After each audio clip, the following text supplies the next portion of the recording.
Olá, Rita de Cássia, nós damos sequência ao Informativo Notícias com o Papo de Boleiro. E mesmo perdendo, Vasco e Ceará continuam na liderança da Série B do Brasileiro. Daqui a pouco, o Lajadense pega o Estância Velha pela Copa Fernandão.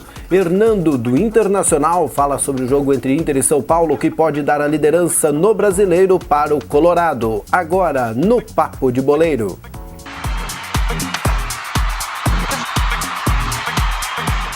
E o Lajadense pega daqui a pouco pela Copa Fernandão Estância Velha. O jogo será aqui em Lajeado, Diogo Botti. Buscando recuperação, né, Márcio? Buscando recuperação não, na verdade vem de empates aí na Copa Sul Fronteira, mas a Copa Fernandão tá de bem com a vida, né?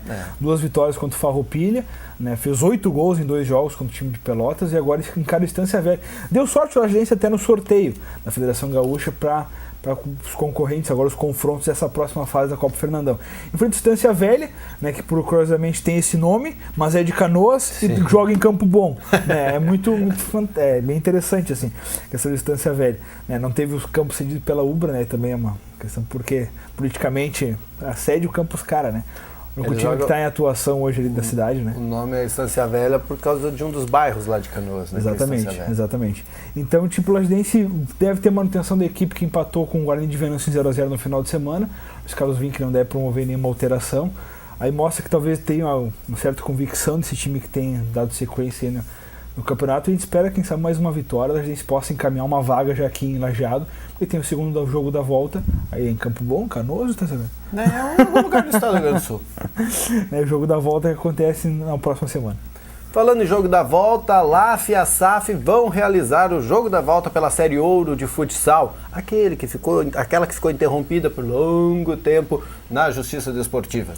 Marcado para o dia 30 de agosto agora o segundo jogo, apesar do bater o pé da LAF, né, por ter pedido a classificação automática, porque no caso o jogo teria que ser realizado, a SAF não compareceu, né, e não teve no caso o WO, como todo mundo diz. Na verdade isso é anotado em súmula e é passado para a Confederação, que vai para um julgamento. Né, a Confederação achou melhor fazer o segundo jogo. Daí eu te pergunto, Márcio, aquelas questões de custos que a LAF teve? De guarda, de bombeiro, de segurança, de ambulância, de tudo mais, que envolve um evento esportivo de aquele porte. Né? O Complexo Esportivo do Anivates, que ele tem que ser pago. Né? Quem é que fica esses custos? Sabe? A LAF ela estava lá com uma data marcada pela própria Federação Gaúcha. As né? 1.200 pessoas que estiveram lá no ginásio. As 1.200 pessoas que tiveram no ginásio, sabe? Então, tipo, eu acho que é uma questão, faltou um pouco de bom senso nessa questão de remarcar esse jogo no momento que já era para ter acontecido. Então, talvez aí é uma outra questão. A LAF disse que talvez não vai entrar dessa vez na justiça, porque daí o campeonato não vai sair mesmo, né? Então talvez seja uma parte de justiça comum que a gente esteja falando, um outro nível de justiça. A Justiça Desportiva está complicando mesmo os campeonatos, né? Na Copa do Brasil, Novo Hamburgo ainda tenta retornar, tirar o lugar do ABC para continuar na Copa do Brasil. Tu vê, né? O jogo já marcado para as oitavas aí, né? O que o Novo Hamburgo vai fazer? E depois se acontece o primeiro jogo do ABC e o Novo Hamburgo consegue a vaga depois, como é que faz? É uma complicação a mais, mas eu acho que essa questão do Novo Hamburgo é um pouco mais delicada por ter provas da STJD de que o jogador realmente estava irregular. Bom, o Internacional recebe em Porto Alegre daqui a pouco o São Paulo e pode ir à liderança do campeonato se contar com o tropeço do Cruzeiro diante do Grêmio. Quem fala, Diogo Botti, sobre o jogo de hoje é o zagueiro Hernando do Internacional.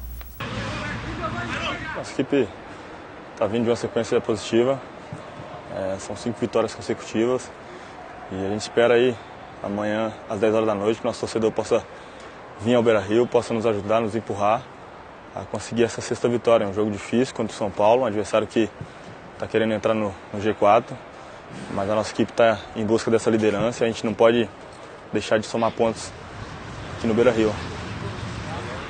Vai ser de fundamental importância o apoio do nosso torcedor, esperamos que ele possa nos empurrar aí do começo ao fim do jogo e consigamos contribuir com um bom resultado dentro de campo. Falou o Hernando aí com as imagens e a edição do Márcio Tozon, da TV Inter. O que tu espera para hoje à noite? Jogaço, né, Márcio? Jogaço, tanto pelo Inter quanto pelo São Paulo, com jogadores que dão esse acréscimo, tipo o Inter com o D'Alessandro, com o Alex, jogadores que vêm de uma crescente assim, e o São Paulo com o Kaká, né, com o Alexandre Pato retornando do Beira-Rio, depois de 7 anos aí, né, quase fora do Brasil, jogando em outros clubes. Volta ao Beira-Rio agora, Alexandre Pato mais maduro, foi campeão do mundo em 2006 com o Inter. Né, vai ser um grande jogo, acho que promete todos os ingredientes de uma grande partida. Apesar do horário, né, horário de boate, né, o Beira-Rio deve ser um bom público essa noite, né, apesar de ter um dia agradável hoje, aí não deve fazer muito frio durante a noite, deve levar o pessoal ao Beira-Rio. Mas é um grande jogo, sim, eu acho que o Inter tem tudo para conseguir, quem sabe, uma vitória e tomar a liderança mais uma vez, quem sabe, por um dia do Cruzeiro, né, do Cruzeiro que joga amanhã contra o Grêmio. Bom, ali no Beira-Rio mesmo, na Beira-Rio, sempre é frio, né? É ventinho, né? Mas uma vez, assim, né? A gente foi presenciar um jogo lá contra o Goiás, aí o cara bota todas as roupas e tá 30 graus. Justo. Então, é complicado. Bom, o Inter, lógico, pode chegar, depende de si para chegar à liderança hoje, tem que ganhar do São Paulo, mas também tem que contar com o Grêmio amanhã. Dá para contar com o Grêmio? Precisa, não. O Grêmio, eu acho que essa vitória contra o Criciúma no final de semana era o combustível que faltava pro time do Filipão engatar, quem sabe, uma vitória. E nada melhor que enfrentar o líder para provar de uma vez, né? Ou vai ou racha. Né? Então, tipo, o Grêmio que deve ter 2 desfalques, nem o Barcos nem o Juliano viajaram sequer para Minas Gerais, né? Ficaram em tratamento. O Barcos tem um problema na região lombar e o Juliano acusadores no pubis. Né? O Juliano ainda está em fase de tratamento e a cirurgia não é completamente descartado, né? Seria uma perda muito grande para o Grêmio, questão, o jogador trazido como um grande acréscimo no segundo semestre, ficar parado, quem sabe, por 1 ou 2 meses, né? Então, tipo, o jogador ficou em Porto Alegre fazendo tratamento e talvez possa ser reforço para o próximo confronto, mas também é dúvida. E o Barcos continua sentindo a dor, tem uma lombalgia, que chama-se, né? Uma infecção, então, tipo, continua em tratamento, mas o Barcos deve sim ser liberado na próxima semana. Em rodada movimentada na noite de terça-feira, muitos gols pela Série B. Temos aí os resultados, então. 19h30, o jogo Sampaio-Corrêa ficou no 0x0 com o Santa Cruz. Tu falou muitos gols, mas eu começo com 0x0, né? Pra te derrubar aqui, né? O América de Natal perdeu em casa pra Ponte Preta por 2x0. O Joinville fez 2x1 no Boa Esporte em casa. Paraná 1x0 no Icasa. Náutico 3x2 no Oeste. O Ceará perdeu em casa pro ABC, surpresa, aí o líder perdeu em casa pro ABC por 2x1. O Bragantino fez 2x1 no Atlético Goianiense. A Portuguesa tomou 3 do Avaí em casa. O América Mineiro segue a sua caminhada aí, como quem sabe vamos brigar pelo topo, fez 2x0 no teu Luverdense, Marcos. O Luverdense que tá a geladeira abaixo, né? Perdeu 4 posições de uma vez só. E a surpresa da rodada, o Vila Nova de Goiás, que é o Lanterna, Pedro ganhou de 2x1 do Vasco, um jogo de muita reclamação dos cariocas. Mesmo perdendo, Vasco e Ceará continuam na liderança. Nós vamos ver os gols agora, depois da classificação. Pela Série B, nesta terça-feira, o Avaí foi ao Canindé e derrotou a Portuguesa por 3x1. Diego Felipe abriu o placar para os catarinenses de cabeça. Os anfitriões empataram também de cabeça com Djalma. No fim do segundo tempo, Hevson fez o segundo e Roberto o terceiro do Avaí. Em casa, o Joinville saiu na frente do Boa Esporte com Fabinho.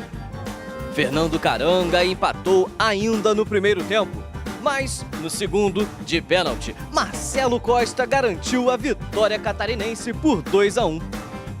No Durival Brito, o Paraná Clube fez 1x0 no Icasa, com Thiago Alves de cabeça ainda na primeira etapa. Na Arena Pernambuco, teve gol para todos os gostos. O primeiro foi de Roger Gaúcho para o Oeste. De cabeça, Marcelo Risso empatou para o Náutico. Everton Dias colocou novamente os paulistas na frente.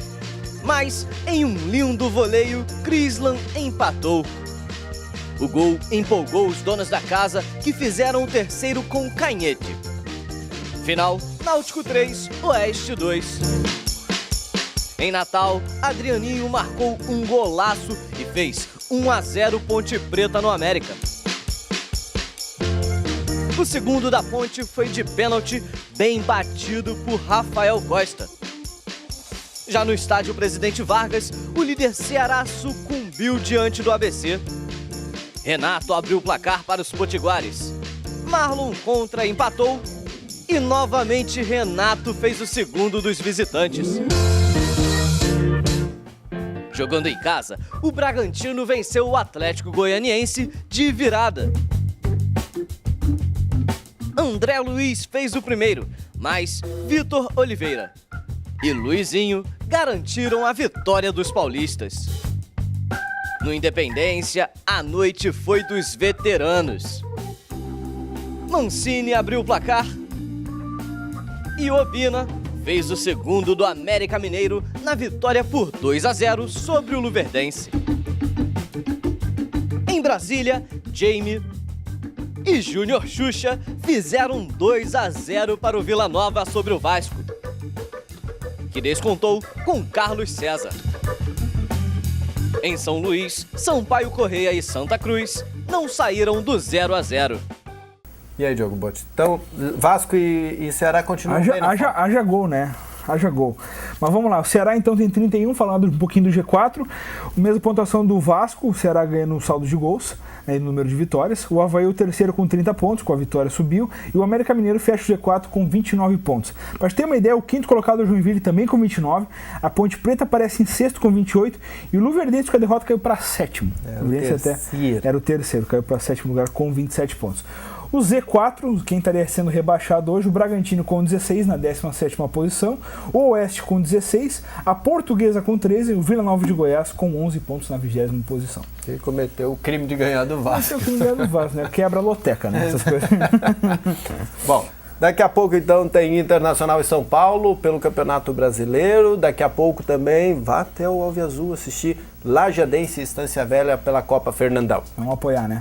Nós voltamos amanhã para falar o resultado desse e também o jogo do Grêmio, Cruzeiro e Grêmio pelo Campeonato Brasileiro. Às 6 da tarde tem a Rita de Cássia no Informativo Notícias. A gente vem na sequência. Até mais. Até logo.